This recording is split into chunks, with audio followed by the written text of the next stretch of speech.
Deuteronomy 1, Devorim 1, if you notice, it says, these are the words that Moses spoke to, it says in Hebrew, Kol Yisrael. And then it tells you where he did this talking. It was across the Jordan, in the wilderness, in the plain, opposite the Sea of Reeds, between a place called Paran and Tophel and Laban. But maybe that's like a triangle. I mean, where do you have between Paran and Tophel and Laban? But in Hebrew it says, Bain Paran uBain Tophel Laban. So it sounds like it's between Paran and it's between Tophel and Laban. It's really, anyway, one of the main points that the Rashi points out is that these places don't exist. Okay, we're going to see that in a second. But one of the main things that we talked about earlier in a previous class, that the Kli Yakar tells us that, if you notice now in verse 3, it goes through a certain period of time. When did this take place? 11 days from Horeb by the way of Mount Seir to Barnei Kadesh. Okay, then number 3. It was in the 40th year, in the 11th month, on the first of the month, when Moses spoke to the children of Israel, according to everything that Hashem commanded him to them. And then it's going to go and tell us all of the details of the sins that we did with the spies and the golden calf. But I wanted to point out, it says Moses spoke to the children of Israel. In verse 1 it says Moses spoke to all of Israel. And what we do in this class, we just read the Kli Yakar, and he peels away layers, and he lets us know some of the deepest secrets of what's going on. Because if Moses is speaking to Israel in the first verse, and he's telling them over in a way that is, we'll call it a remez. So because of these places, the places themselves represent sins that we did while we were in the desert. And in fact, Rashi tells us those places don't even exist. I mean, Paran exists, but Tophel and Laban don't. And Hazeroth and Di-zahab may not either. So how is it that the Torah describes these as places that we were at when he spoke to us, when these places don't exist? And that's when he spoke to Israel. But when he spoke to Bnei Israel, so then he goes into detail about the sins. So as I mentioned, this is like an earlier class, so I'm kind of recapping this idea. And it's really something to wrap your head around, that in the first verse, Moses is actually speaking to what we call Yisrael, the leaders of the Jewish people, because they are mechuneh. They have the name, like the shame of Jacob. Jacob had another name. Jacob was called Yisrael, right? So when he talks to Israel, he's talking to the people who resemble Yaakov, the leaders, the zealous ones, the Talmidei Chachamim, and the ones with responsibility in the congregation. Oh, he's speaking only to them. And why is he speaking in a remez? Because they're not really guilty of this sin itself. They didn't participate in these sins, but what did they do? They failed to rebuke the people. And he's teaching them how to give rebuke. How do you give rebuke? And it'll be easy to accept if you hint. And you hint in a way that only the person who's guilty will understand you're talking about him. Right? I used this example in my other class. Let's say, you're at camp and somebody's watch is stolen, and or with an iPad, and you put them together and you explain, look, we're not going to go through anybody's bags, but something happened, an article was stolen, and we're going to leave the door open at midnight, and we expect whoever did it to just return it, and we won't even, we won't accuse anybody, and we'll just forget about the whole thing. And usually when it's told over like that, right, and everyone's looking at each other, like even the guy who did it, as if he didn't do it, but inside, in his own heart, he knows he has to do tshuva, and he'll return it. But it's not accusatory, you're not putting anybody out, you're not hanging anybody out to dry. It's hinted, and maybe it's even hinted to the point where, it might have been mistakenly taken, by accident. You know how it's done, and usually the item is returned. So here, he hinted to them in a way that, first of all, this is how he was teaching them how to give tochacha. And he was giving them tochacha at the same time. Because the places represent the sins that the people did, not necessarily them. Whereas Bnei Israel, that's to all the people, and that he goes into detail with. Okay, so now we're going to start. That was just like a background. And I was in the middle of reading a Rashi, and I'll just go back to that Rashi. You don't have Rashi on your page, but... I can use my phone. No, it's okay, I'll read it. It's a short one.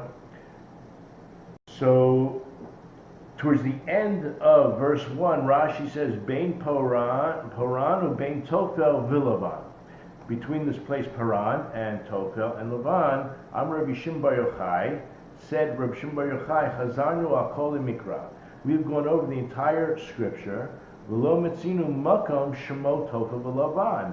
And we never found a place by that name, whose name is Tophel and Laban. Ella, so what's going on? Hochichan, Moses rebuked them, al hatavarim shetaflu al Haman, over the words which they slandered the man, the heavenly bread, angel food.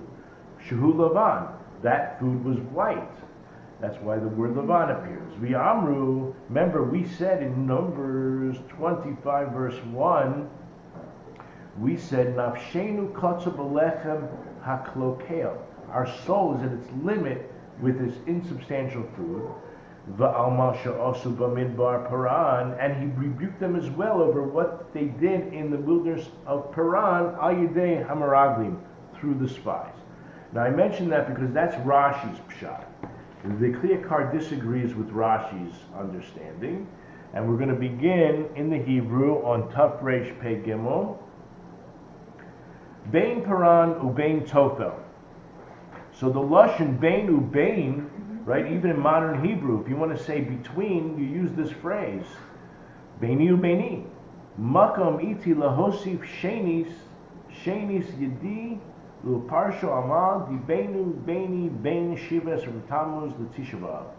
He says, this is a place where I'm going to add another approach to explain what it means in between the 17th of Tammuz to Tisha B'Av. I mean, we call it Beit HaMetzarim, between a tight space. This is a time of being seized upon by our enemies, and horrible things have happened to the Jewish people during this period of time. So he says, Beit Paran, said the word Paran, Ki Paran means Ma'aseh Meraglim. It's symbolic, even though it's a place, but that's the place where they sent the spies. Asher bo bachu b'chiyah shel chinam, which we ended up crying for nothing. V'hukva b'chil doros b'leil Tisha B'Av, and it was established by Hashem a crying for generations on the evening of Tisha B'Av, which is explained in the Gemara Tainus on 29a. And the word Tophel, which is the other place mentioned, we said doesn't appear as a real place, in the name of Rabbi Shimon Bar Yochai. The Kli Yakar says that's the egel. That represents the golden calf which was made. Hainu ha'egel asher asu. Okay, but we just read Rashi, and Rashi said Tophel means the man, the heavenly bread that came down from heaven. So Kima Shapirish Rashi, according to what Rashi said, Shetaflu al Haman, that the word Tophel is representative of the man because they were disgusted by the man. They were very unsatisfied the fact that it tasted the same every day. It didn't have, that texture that you could just bite into. It probably melted in your mouth like, cotton candy. And the truth is, and this is something that he doesn't talk about, but the man tasted like anything you wanted it to taste like. So if you were a dull, boring person, that's what you got. But if you had a great imagination, well, that's what you got. Good stuff. So it seems like they complained about the way it tasted, which is very unusual. So the Kli Yakar says, Ein lo dimyon b'mikra. He doesn't like what Rashi said. He's going to argue with Rashi, and he has a different idea. In the end, you're going to see that he actually agrees with Rashi. But till we get there, hang in and buckle your seatbelts. He says, I don't like this idea that Tophel is on the man because there's no real comparison in the Torah. He says, if Rashi's going to hold the idea that this Tophel is representing the sin of being dissatisfied with the heavenly gift as the manna was, then wouldn't it have made more sense to use the verse in Job? That's Job 6:6.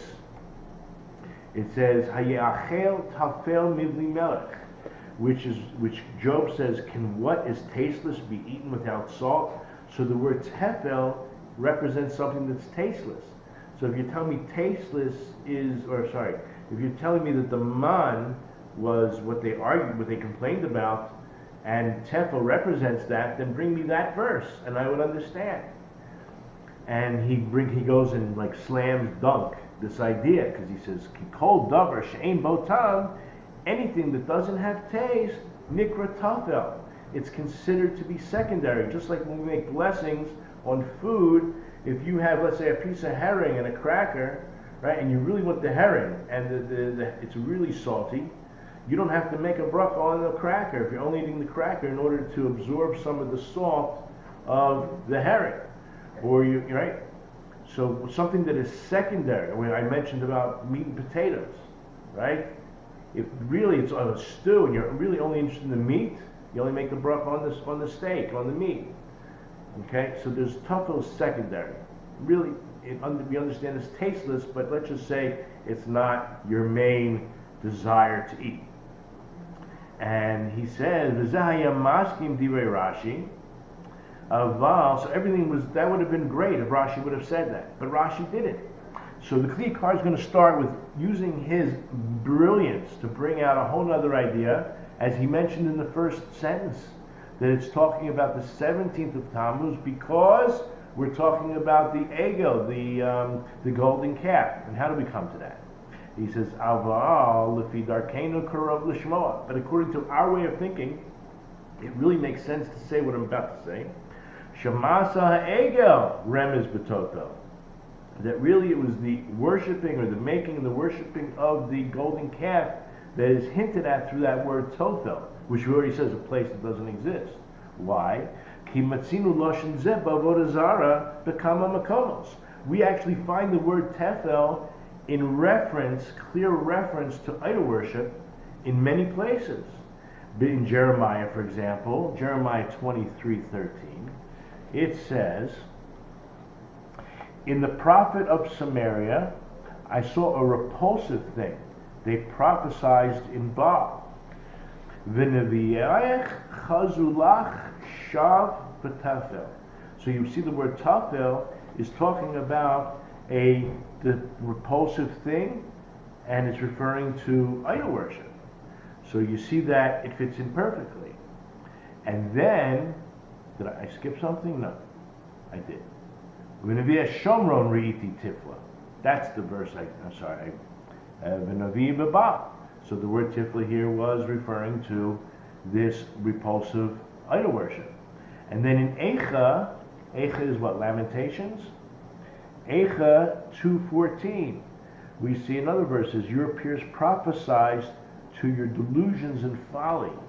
So the word over there was Nevayayach Chazulach Shav. Again, it's a folly, it's an illusion, but we're talking about idol worship again. And so too in Yechezkel, which talked about lots of rain came down on their roofs, and because they didn't patch their roofs, they eventually fell in, also referring to the same idea of not worshiping God properly. V'chein Amru Oisea Egel. And also when we worship the Egel, when we made the Egel, we said, Eile Elokecha Yisrael, Eile Elohecha Yisrael. These are your gods, O Israel. In Shmos, that's Exodus 32, verse 4. So what was that representing when we turned to God and said to the Jewish people, and we said this piece of metal, molten metal, was your God? Bezeh ubazeh nisnu tifla le'Elohim. We were basically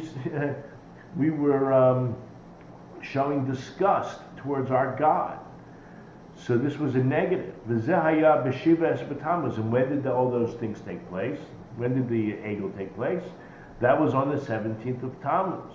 Uboviyom nishtabru haluchos. That was the day in which the luchos, the tablets, were broken. Ubekiyas avani meilu hukva laduros.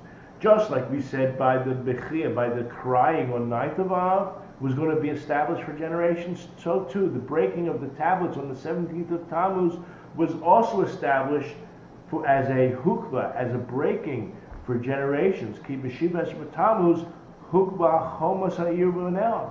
Because on the 17th of Tammuz, much later on in history, the walls of Yerushalayim were breached, broken, and her stones were breached. Ubein shnei gvuli melu Yisrael roivetz bein hamishvatayim. And between these two, I'll use the word dates, between these two time periods, the 17th of Tammuz and the 9th of Av, Israel crouches between judgments. Zelashon bein ubein. Now we're getting a little idea. When we originally said between here and between there, we say it's in between. And then Markan that's said here in our verse is just like, now you got to remember this verse. This is incredibly deep. In Eicha is Lamentations, chapter 1, verse 3. And I want you to remember, so we're going to only talk about the last part of the verse, but all her pursuers overtook between the narrow places. Bein HaMetzarim, I mentioned, that's the time period between the 17th of Tammuz and the 9th of Av, that 3-week period where we unfortunately look out and keep away from dangerous things, because a lot of calamities have happened during this three-week period throughout all of our history. It wasn't just these 2 dates alone, but it's as if there's something that happens on those dates and in between as well. So, ki bein chet ha'egel u bein chet ha'meraglim kara rabatz. So between the sin of the golden calf and the sin of the sending of the spies, we're crouching in ambush. V'dochu lo yochu kum. We're pushed to such an extent we're not able to get up. Now, what he's about to do is, it's like just incredible and mind-boggling, because we don't think of the Jewish calendar necessarily in this way, but we need to think along these lines, and I'll tell you why. Because these are very deep lessons on how we need to, first of all, behave between man and man, man and other men, and man and God in a very deep and meaningful way. So we just got done saying that those 3 weeks are very precarious. You have to be extremely cautious. Many bad things have happened. Now what do you do? Ki b'derech hateva, in the most natural order of things. Ein hatzalah mivnei akat oyev ki im be'echad mishnei drachim o b'shneim ka'echad. This is like the most important lesson in all of life. In a natural order of way, there's no way to be saved. Hatzalah, it's like salvation. There's no way to be saved against an oppressor except in one of 2 ways or both of them together. So take to heart, this is everyone wants to be saved from an oppressor, right? Who wouldn't want to be? Hey, mitzad hashkafat Hashem Yisbarach. The first one is actually through God's divine providence, through His involvement in your life. Hamatzil, called the baking bowl. He saves all those who cling to Him, who are interested in that relationship. Right? It's a 2-way relationship. Af im einan atzumim b'teva. Even if you don't have the strength or the courage in a natural way, right, to stand up and to defend yourself, but Hashem will be there for you. Mekom mekom kishem mekayamim. And however, in any case, when you're able to fulfill the dictum, the mitzvah of V'ahavta et Hashem Elokecha, and you shall love the Lord your God, what's happening here? Hagorim hadvekos b'Hashem Yisbarach. You're causing that intimacy. You're causing that relationship to develop and prosper. It's as we said, V'ahavta et Hashem Elokecha. You shall love the Lord your God. If you fulfill that mitzvah of loving God, He'll be there for you. He'll save all those who cling to Him. Okay, that's the first aspect, and we're going to actually relate this to one of these 2 dates. We're talking about the 9th of Av and the 17th of Tammuz. And the aspect of having a relationship with God is related to one of them. And then the second thing is Hein Mitzad HaTeva. Maybe even just through natural means you could be saved from your enemy. And how's that? When you're able to fulfill the mitzvah, the dictum of V'ahavta l'reach chamocha, loving your neighbor as yourself. What's the result? Az ish et re'ehu ya'azru. The result, if you're out to help people, you're loving your neighbor, you're interested in what's going on in other people's lives, then people will be there for you. You're there for them, and as a natural consequence, people will be there for you. Af im heim choitim b'sar Hashem eleim.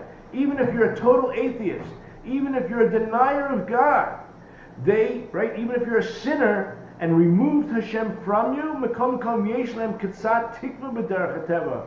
There's still hope, even on a natural level. But there's one caveat. Im lo titgaded lehem hamaracha. Provided you don't oppose the network. I think let's use the word matrix. And that's as long as you're not like upsetting the cart. We'll have to explain what that means shortly. Now, ubishnei zmanim elu, these two time periods, we're talking about the 17th of Tammuz and we're talking about the 9th of Av. Ibdu Yisrael shneim ke'echad. We, the Jewish people, lost both aspects. Imkain el minu sulazro. And if we lost both, then who's going to attempt to help us? Who's going to even try to help us? Ki b'shiva asher b'Tammuz, right? We lost God and we lost people. Now on the 17th of Tammuz, when we made the Egel, Sha'asu Egel, what happened? Bo b'yom nazoru achor. It's that day we crawled backwards. Upanu el Hashem yisbarach oirev v'lo panim. Right? We turned our back on God. We actually turned away from God. We showed Him the back of our necks and not our face. And ready for this? You know anything about the zodiac and the mazalot? So Tammuz, the month, is represented by the crab. That's the sartan. We call it cancer in English. It's the crab. Shedarko leilech la'acharav. How does a crab walk? He doesn't always walk forward. He walks very comfortably sideways or backwards, right? He's got all these claws and they're all over the place. I mean, I can just imagine, right? I've seen some National Geographic videos, so I have an idea what a crab looks like. So they're not always walking in a forward direction. They kind of walk sideways and backwards. So too, kach nazru achor. That's what we did. We retreated. We walked away from this relationship with God. Was ivdu hatzola haba'o mipat ha'hashgacha. We lost that salvation. We lost that possibility of being saved through the edge of salvation, the edge of providence, as I like to translate here. Okay, so that's the 17th of Tammuz. What about Tisha B'Av? Hayamasa Meraglim. Okay, this is going to be a little bit deeper on a psychological level. On Tisha B'Av was the sending of the spy, when we accepted the report of the spies. Ki beyoim noda midat sinat chinam Yisrael. Meaning on the 9th of Av, became into our consciousness a level or a horrible character trait of hatred towards our fellow brother. As it says, if you look in our chapter on verse 27, so it says, and you slandered in your tents and said, because of Hashem's hatred for us, did He take us out of Egypt? Can you imagine? The Jewish people were saved from Egypt with God's glory of 10 miracles, went through the desert, were given man, water from a rock, their clothes didn't wear off, they didn't have to go to the bathroom, their shoes didn't wear off, and they had the chutzpah. You understand these words? And you slandered in your tents. They were talking about God. They slandered God by saying Hashem hated us. Now, when you think that God hates you, what do you think about people hating you? And then if people hate you, you hate them back. Okay, so we're looking at verse 27 later on in our chapter, where it says, and you slandered in your tents and said, because of Hashem's hatred for us, did He take us out of Egypt? This is how they actually thought, because they verbalized it. They thought that God hated them That's why he took them out of Egypt. But if you think of what the miracles that he did for us, how could that be? Psychologically, what was going on in the minds of the Jewish people to think that God hated them and actually out of the hatred brought them out of Egypt? Certainly that doesn't seem to be a hatred. So he says, look at Rashi right there. Now he says an amazing thing. Now if anybody was Psych 101, ready for this deal? He only brings down a few words. Ma divlabach al rachamach, ma divlavei alach. I think it means like this, as Rashi says. Yet he loved you, but you hated him. As the popular saying goes, that which is in your heart about your friend is what you think is in his heart about you. I mean, that's, we have a great imagination. And the person can look at you, what you think is the wrong way, but really it's coming from deep inside you. Your reaction, because you think that he hates you, and therefore you hate him, but that was never even close to the truth. Now they're claiming they hate God, right? That was what the verse said. It's hard to believe. Well, I shouldn't say that. They actually believed that God hated them. So he goes on and says, Ki hema sabru. So what were they thinking? Me'achar shekol echad mehem sones chavero. We already know this. After the fact that each one actually hated his friend, Ki mastama soneosam gam HaKadosh Baruch Hu. So most likely what the case was that Hashem also hated. It started within them that they hated their friends, and as a result they can actually say God hates us. But that wasn't even the case. The case is true that they hated each other, which is a big problem, because we said that the character of Sinat Chinam, of causes hatred, entered on the 9th of Av, and as a result, we're going to talk about a few verses later, they actually think that God hates them too. And why did they come to this? Because this psychological idea. If it's coming from within you, then you automatically assume the other person has the same ideas. Very deep. Va'od, me'achar shatau lomar sh'kadosh baruch hu sono otam b'chinam.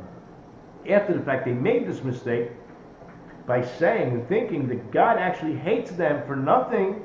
Im ken vaday teva inyan mechayev ze shekol echad yisaneh et chavero. Then certainly as a result, even and just a natural result, that it obligates, not in a positive way, but it obligates that each one will then hate his friend.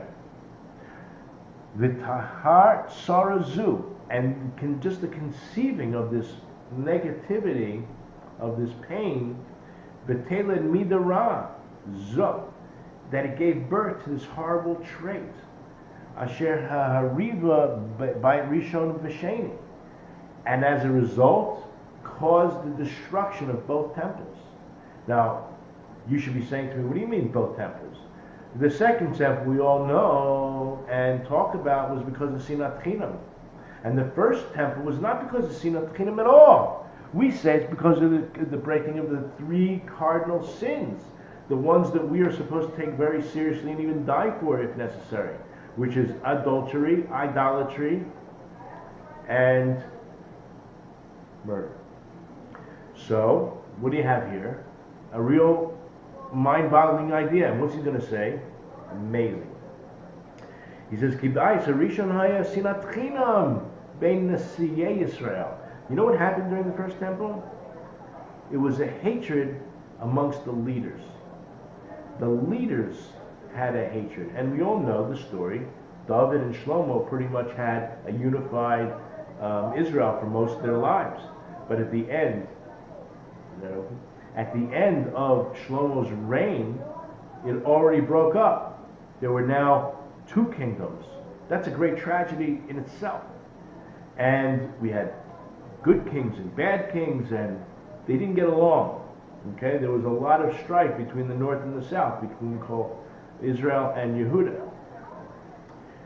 So, he's claiming like this, that what happened was, during the first temple, you had this sina, this hatred amongst the leadership. Ubabayit Sheni, Pasha Hanega Ben Kol Yisrael. But as time went on, by the time the second temple came around, it spread. This plague of hatred towards other Jews didn't remain solely in the leadership, but it got filtered down to all the people and was spread amongst all of the children of Israel. Like it's brought down in Gemara Yoma on page 9, Amud Bet. Now he says, what are we talking about here? Zehaya b'chodesh Av. We already talked about Tammuz being the crab.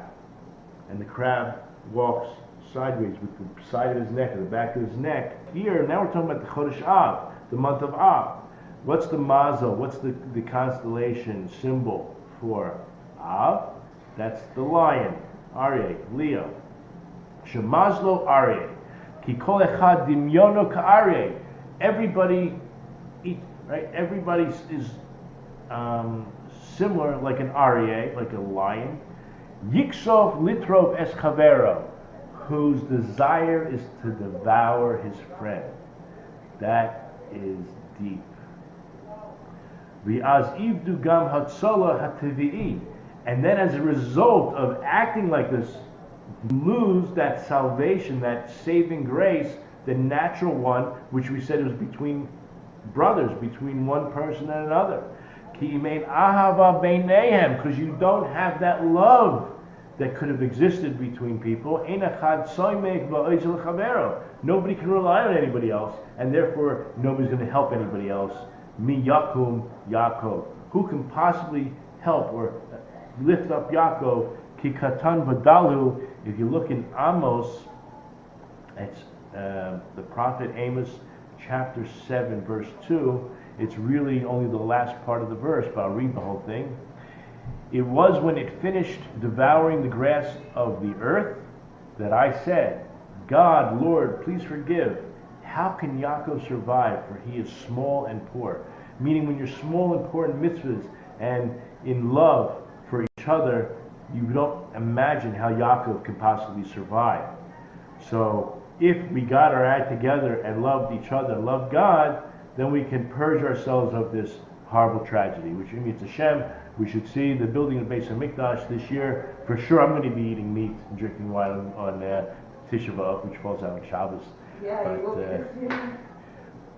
Nimsa Shebein Gvuli Melu. It comes out that between these two time periods, right? We talked about the 17th of Tammuz and the 9th of Av. Nitparda hachavila mikol v'kol. Actually unraveled the package, our salvation, our being able to be saved from our enemies, totally unraveled. Kisara meher min Hashem, because we quickly released ourselves from God's grace. V'saru gam ish me'alachiv, and also each person removed himself from his fellow. V'nimsa sheshiva shabatamuz v'tisha b'av geder mizeh v'gader mizeh. And we find that these two dates are actually like fences on both sides that are kind of squeezing us in and limiting us. Ve'ein derech lintos yaminu small. And there's like nowhere to go, there's nowhere to lean, there's nowhere to breathe. It's like suffocating, this place. Okay, you can't go left or right. Baka road feha isiguha bain hamitzari. So in Eicha 1:3, the whole verse says, Yehuda has gone into exile because of suffering and great servitude. She dwelt among the nations. If this doesn't describe exile, I don't know what does. But found no rest. All her pursuers overtook her in dire straits. Now it says all, okay? All her pursuers. So he wants us to focus. It says, Kol is mashma filu roidev koldu chalush yocholem. Even the weakest of our enemies are able to overcome us. All implies every one of them. You might have think, a Hulk type guy. What's this guy? Goliath. The strong army. But even the weakest of our enemies. That's why we have to be extremely careful during this period of time. Ki b'zman echad natzus kadosh Yisrael.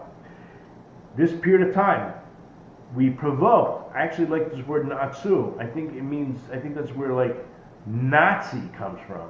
Even though it's, like the word Hamas, it means violence. They chose these names. Okay, it's definitely something to think about. Ki b'zman echad na'atsu es kadosh Yisrael.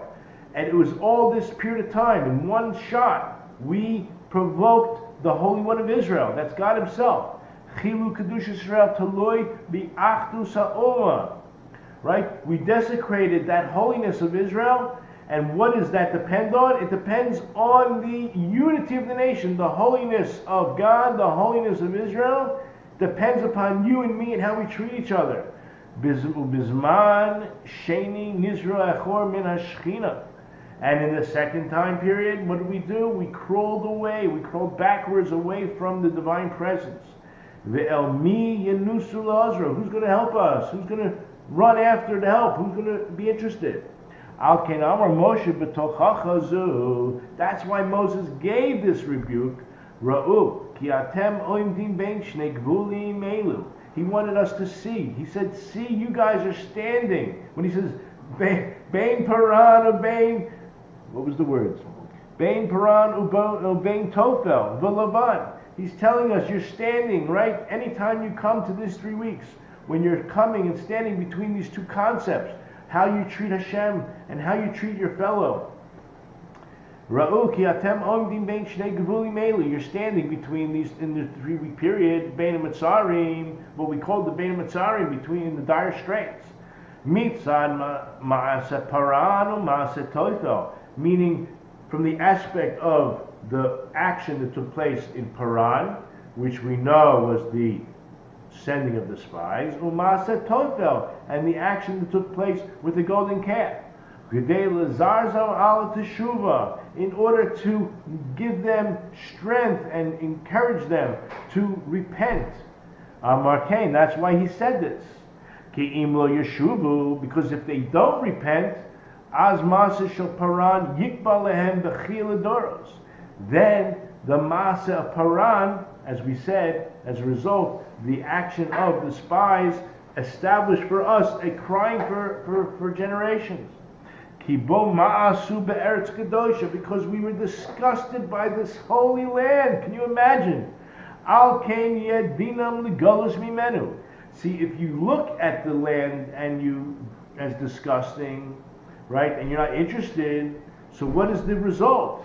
The judgment would be exile, thrown out. Which is what happened. We were exiled on Tisha B'Av. And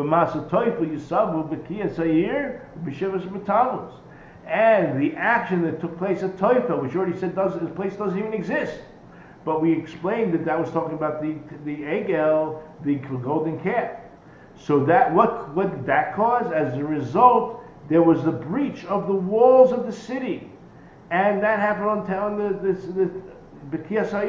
city was destroyed on the 17th of Tammuz.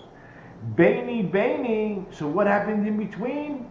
Yirbitzu bein amishpatayim v'oyev koldehu yirdafein.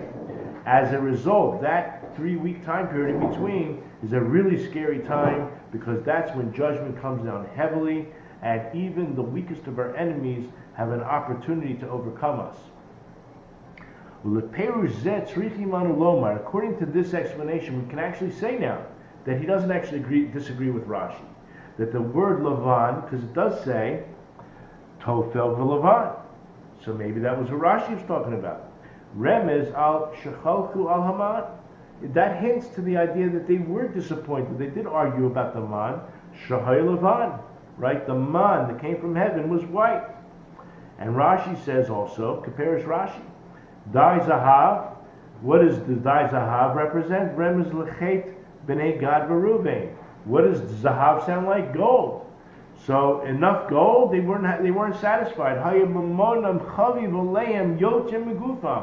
had 2.5 tribes, but we're talking about Gad and Reuben here. They wanted to be where the grass was greener, right? Where they could pasture their many flocks. So, and they also wanted to build these flocks before even building homes and places of shelter for their families. So what do we learn over there? That their money was actually more important to them than their own bodies, which was a sin. Even though they had plenty. And then he brings down a sefer that he himself wrote, the Kli Yakar wrote, Devorim, and he explains, Parashnu al-tzad harem is b'pasuk. See, in our verse, that was verse 2, I think, which we didn't really read so carefully, but it said 11 days from Chorah by way of Mount Seir to Kadesh Barnea. That's where they were located. Echad asher yom mechorev derech har Seir ad Kadesh Barnea. So he's talking about what does that have to do with anything? 11 days. He says al echad asher yom shemitavlim al churban beit hamikdash b'shana. There are actually 11 days that we mourn the temple through the year. And what are they? Tisha yamim shel chodesh Av. That's 9 days of the month of Av. And then there's 2 other days to come out to 11. That's Shiv Esher B'Tammuz, the 17th of Tammuz, and Eseres B'Teves. Now you might say, what about Tzom Gedaliah? That doesn't have anything to do with this. So you have 11 days. Yanki rachok mipshuto katzarnu b'zen. Since it's it's far away from the simple pshat, he decides that we're not going to go lengthen it. But he does mention the words bein ubein, which means in between, actually carries this explanation even in its most simple way, and that is the end of this part. Any questions?